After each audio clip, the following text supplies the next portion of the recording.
The Valley of Suicide in Hell and My New Life in Christ. Santiago, Panama by Adela Jimenez. The year of 2001. I grew up in a troubled, dysfunctional family. I witnessed fights and physical aggression between my parents. At the age of 13, I was raped by my father. This experience was very painful and distressing for me. I deeply questioned my parents' true love, and I no longer believed in them. I was very disappointed with my parents. My mother knew of the rape but did not report it. My father left and disappeared. He never came home again because of the fights. My mother could not afford to raise me. My two older brothers left home, which made life difficult for them because they worked. At the age of 16, I was forced to marry because I had no choice. If I did not live with my boyfriend, I would starve with my mother. I left my mother alone and went to live with an older man. Our fights were frequent because of alcoholism. Our life was normal without alcohol. We used to participate in all kinds of parties. My life was sad, there was no peace in my home. My children were born seeing my life and my husband was thrown into the rot of sin. I've always been a staunch Catholic. I visited Catholic churches and my life did not change. I prostrated myself before the image of Jesus and asked him to change my life. Until I did a very serious prayer at my house in the kitchen on my knees. I said, I have gone every day to church and prostrate myself before your image. If you truly exists, prove to me that you are real. If you do not prove to me your existence, it will only be an image of the church and it is nothing but a plaster statue for me. My family's situation had gotten worse. My 14-year-old daughter became a prostitute and sold her body for a cheap price. And my son got addicted to alcoholism. All this was due to the example of the life of me and my husband. My house was doomed and the family destroyed. I was tired of this life and decided to drink a lot in my room. My husband was working. And Jesus did not prove to me that he exists, so I gave my life to the bottom of the well. I got drunk and went to bed. I felt shortness of breath, my heart accelerated rapidly and I developed a severe headache. Valley of Suicides. I called for help, but there was no one to help me. I screamed God's name and had a general blackout going dormant. I remember falling from a great height. I fell into hell. I only saw darkness and fire. It was a terrible place where I witnessed many people known from the earth. I saw my neighbor who is a pastor, he died with much remorse about the evil he did in the past. He never got rid of it and took 10 medication trays a week. He was an ex-criminal who did so much harm that his conscience grew heavy. He did not forgive himself and believed that Jesus had never forgiven his sins. He died and is in hell inside a fire pit. I recognized a boy from my street. He was a different Christian because he was troublesome. He was mentally retarded, but God gave him the grace to understand the word.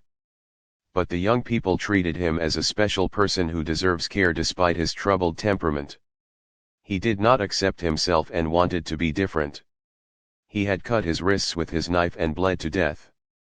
He is in a prison cell that burned his body, causing him to moan and scream. I met a woman who worked with me in a shoe store.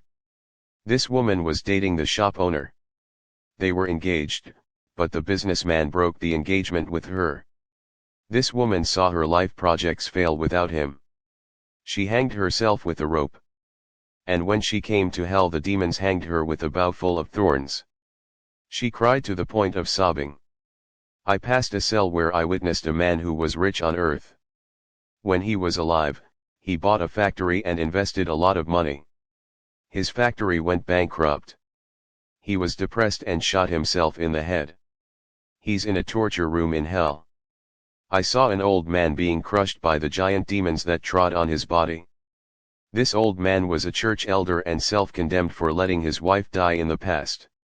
He's been carrying that weight for decades and never freed himself from that burden. One day he threw himself off the second floor and broke his bones as he fell to the ground.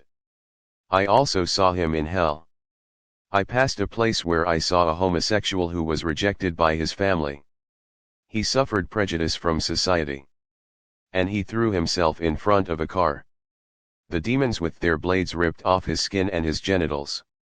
They said, "You do not need it, you never used it." The same thing happened with lesbians.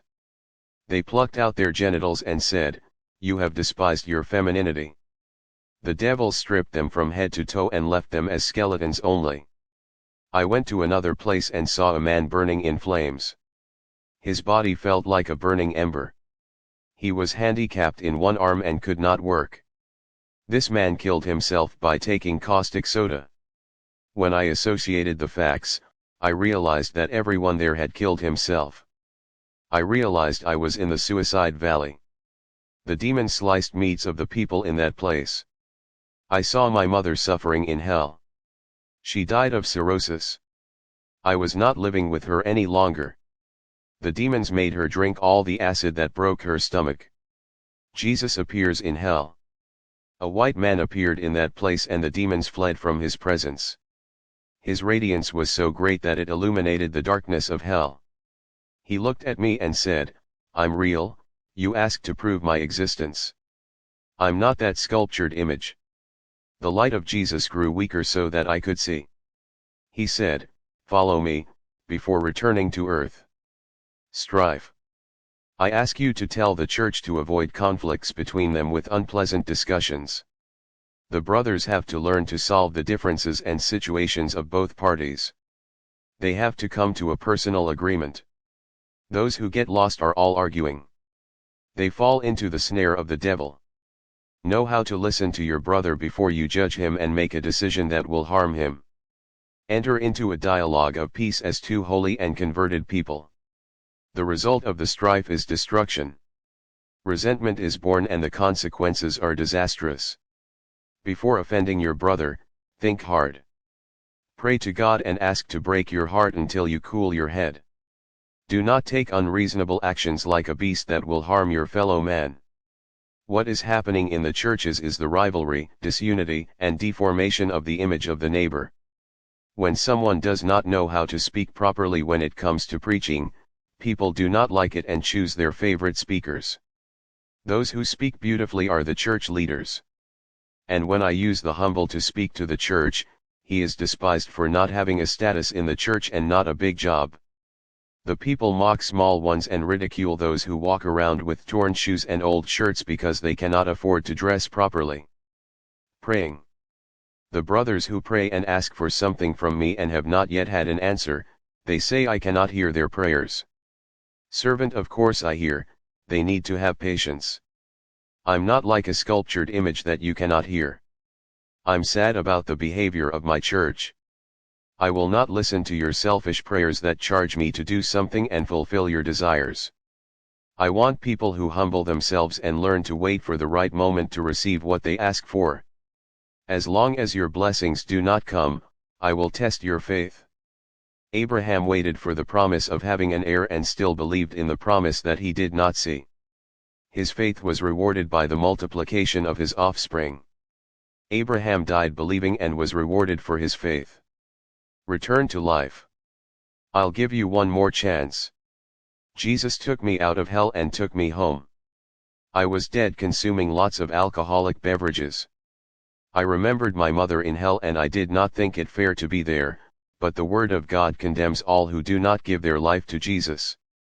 My husband came home from work and realized that I was pale and the whole house messed up. I had never left the house in that state. My husband, seeing that situation, asked me if I was okay. I did not say anything about my rapture. He realized I was scared and different. I was sad and upset that I saw my mother in hell and did not go to church. Warning from angel. At night I was awake and my husband went to sleep. An angel appeared to me and said, "Because of your mother, you do not go to church, and you are discouraged. She chose the path of destruction, you will not follow Jesus because she went to hell. A new chance has been given to you, do not throw away your opportunity to serve Jesus. You will not be taken for granted as of today. Now you know hell and yet you have walked away from your Savior. How many people are in hell and ask for an opportunity to do the work? Remember that you died drunk without knowing the word and went down to hell being rescued by your God. If you do not stay in the way of Jesus, your days will be shortened on earth and you will never have a chance like that again. The angel rebuked me and disappeared. The next day I visited an evangelical church. When the pastor made the altar call in the church, I raised my hand and went to the front of the altar to give my life to Jesus. The shepherd prayed for me and I joined him. My husband, who is not a Christian, did not like this new life. I did not go out with him anymore to drink. He began to persecute and humiliate me. Every day he argued with me. My 2 sons followed his path. One day my husband came home drunk and physically assaulted me, leaving a mark on my face. I packed my clothes and went to a sister of the church who supported me. Every day he appeared at the door of the house of the sister who welcomed me and threatened the 2 of us. She is a single woman and only gave me the support to stay in her house because of my company. I ended up getting her involved in my problems and my husband was also angry with her. Satan tried to kill my spiritual forces, bombarded my mind with negative thoughts. I felt desperation, discouragement, and my problems even drove me away from the presence of God, even though I was in the church every day. I was weak and I no longer prayed the moment when I thought about giving up serving God. I was already depressed, but I remembered the warning from the angel who told me not to give up. I was bruised and wounded. I cried and wept at Jesus' feet. Single men from my church took advantage of the situation and wanted a serious commitment to marry me.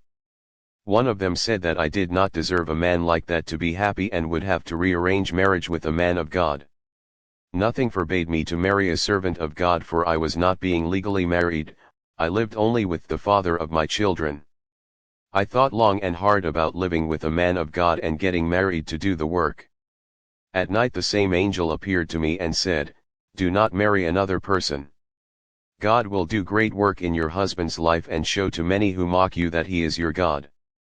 The angel disappeared, but a strong anointing stayed in my room. Before I did not have the strength to pray amid so much psychological pressure from my husband. I began to adore Jesus in the days of my difficulties that so weakened me and made me turn away from God.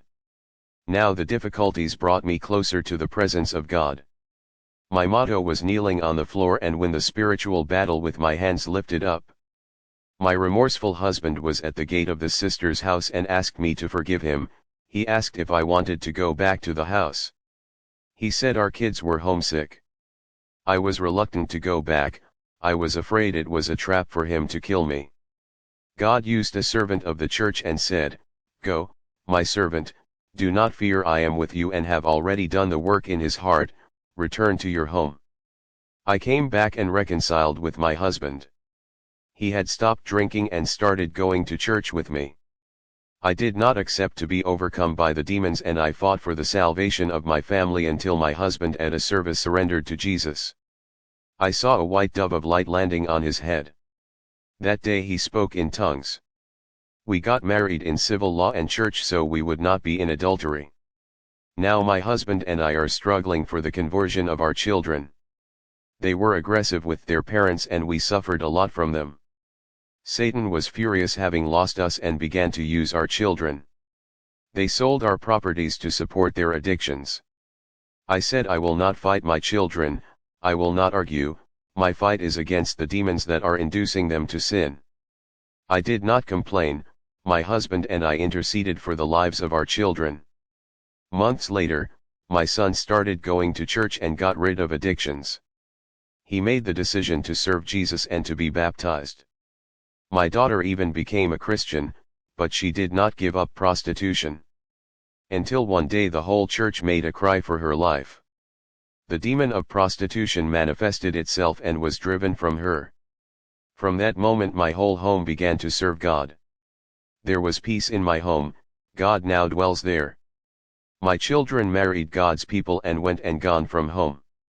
I was walking down the avenue and saw my father playing in the street, living just like the homeless. He was bearded, stinking, and suffering a lot. I still felt some of his hurt over being abused. My traumatic experience of rape made me afraid of men. I had many difficulties in the first few years that I lived with my husband. Seeing my father in that situation, old and homeless, my heart stopped. I was glad he was alive and I had already lost my mother. I approached him and said, "Father, remember me." He almost did not remember me and said, "My daughter is already a woman." He asked me to forgive him and said that he had made my mother and I suffer. I forgave him and called him to live at home. My father looked at me and said he deserved to go through that for destroying my family. I went back home and told my husband that I had found my father. At night I dreamed that a person stabbed my father and his soul descended to hell. I woke up scared and told the dream to my husband. He said that I only have my father and I cannot lose him since my mother died. He said that God gave me an opportunity to be happy with my family and that my father cannot die without the same salvation as my mother. My husband knew of my rapture. I waited for him to convert to speak, for when I was of the world, I would never understand and call myself mad. I told you about my testimony in church. I brought my father to live at home. He took a shower and shaved and my husband bought new clothes for him. We offer our love and support. My testimony made my father believe that Jesus changes lives. He converted through my change and began to congregate in our church. Until one day, he slept and did not wake up anymore. He was at peace and very grateful for what we did for him. The church attended his funeral. My father lived with us for 4 months. I had a dream after I returned home from the funeral at night. The angel descended and gathered up the spirit of my father. They climbed into the sky on a green grass road. I told my husband about the dream. We cried for joy, it comforted our hearts. Dear brothers and sisters, be the example of the family, build up your children to serve God so they do not come to pass tests with them. If it is not an example for the children, they will learn the wrong things and they will give problems. Many Christian women who live in my neighborhood did not endure family trials and deviated. Learn to forgive those who hurt you, just as I forgave my father. Television. God gave me a revelation of the destruction of homes through television. Jesus told me, there are many Christian homes that have been destroyed because of television. It has influenced families to practice evil. Television has weakened the prayers of many Christians. Their cries no longer have the power to move my hand. Shepherds who have television open the legality for the demons to enter their homes. That's why their kids are on drugs and their wives deluded by the soap operas left their husbands. How many have paid a high price for having a television? This is the destructive power it causes inside the house.